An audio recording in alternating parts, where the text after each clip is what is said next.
আর এই করিডোর বাস্তবায়িত হলেই ভারতের গাড়ি যাবে আমাদের উপর দিয়ে। এই কথাগুলো কোনো উপন্যাসের সংলাপ নয়, এগুলো বলা হয়েছিল প্রকাশ্য জনসভায়। বলেছিলেন সিলেটের বিএনপি নেতা ইলিয়াস আলী।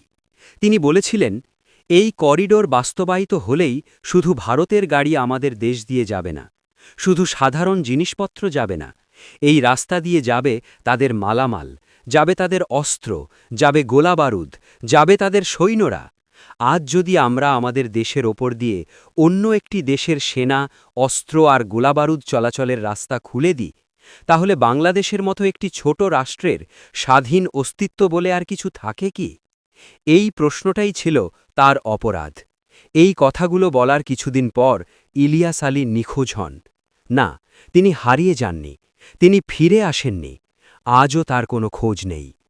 একজন রাজনীতিবিদ প্রশ্ন তুলেছিলেন রাষ্ট্রের সার্বভৌমত্ব নিয়ে, আর সেই প্রশ্নের জবাব দেওয়া হয়েছিল নীরবতায়। একটি করিডরের প্রশ্ন থেকে শুরু হয়েছিল কথা, শেষ হয়েছিল একজন মানুষের গুমে। আজও প্রশ্নটা রয়ে গেছে, রাষ্ট্রের ভেতর দিয়ে অন্য রাষ্ট্রের শক্তি চলাচল করলে আমরা কি সত্যিই স্বাধীন থাকি? আর এই প্রশ্ন করলেই কি হারিয়ে যেতে হয়?